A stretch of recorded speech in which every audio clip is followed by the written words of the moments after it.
Alright folks, like I told you, we'll be coming to Mabry Mill. So here we are. Here's the, when you first show up, there's a plaque talking about when the mill was built. And here's a picture of what it looked like when it was restored. And I'm going to point the camera up to the mill to show you guys. Hold on. There's the mill, folks. Still looks pretty good in its old condition. So there's a little trail going over that direction, so I'm going to walk it and show you guys what they have over here. So hold on tightly. Alright, here's the trail. I love these old-timey walkway bridges right here. There's a river.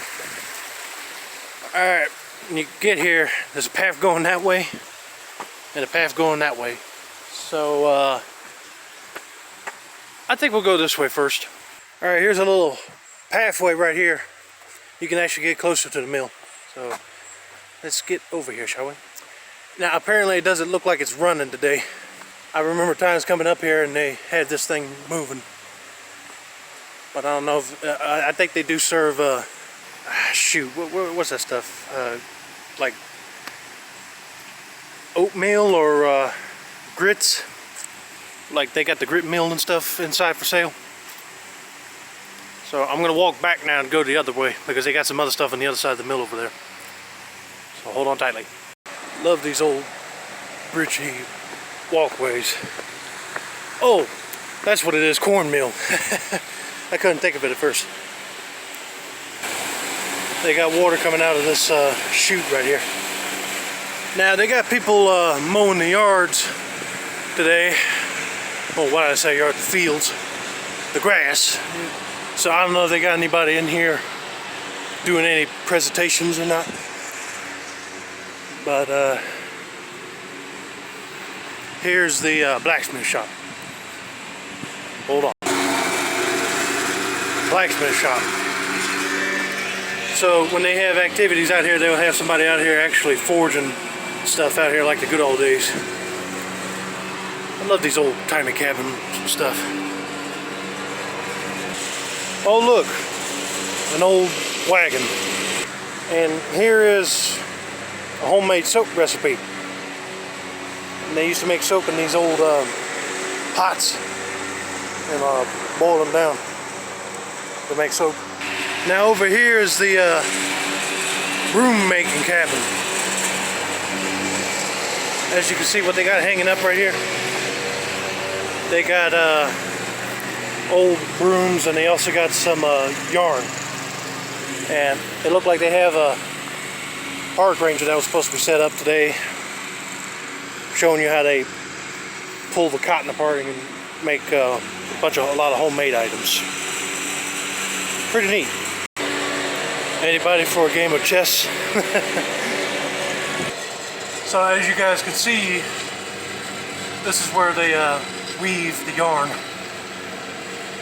And over there, they got a little one right there. And I remember coming here, folks, and they actually had people that were volunteers, and they would actually show you how this process works. But unfortunately, there ain't anybody here today doing that. That's a bummer. Here's a little plaque on the Appalachian houses. It says, more than a century ago, log cabins were a common sight in Appalachia and the other rural areas of eastern United States. These things. And I'm like, yeah, you see them nowadays, but they're kind of run down looking. Alright. This is what is known as a lumber drying rack. So imagine you got a bunch of timber you just hauled from the woods and you need to dry them out and they're still wet. You leave them right here. Let them out there to dry. It's amazing how they did stuff back in them days. Here's a bunch of millstones.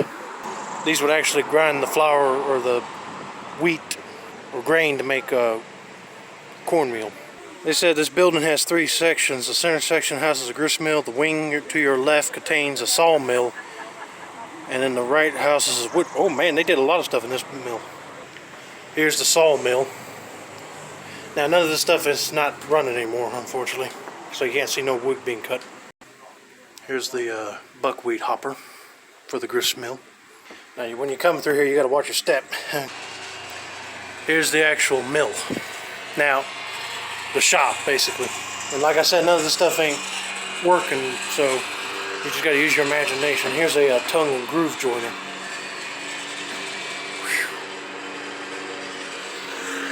And the workbench. And they got some spare wooden wheels over here, or maybe molds. When building a mill, they even had some challenges.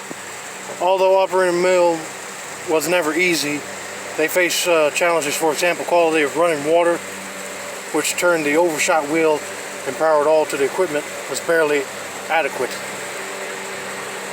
Yeah, this looks like a complicated piece of equipment to work on, especially right here working on that big giant wheel.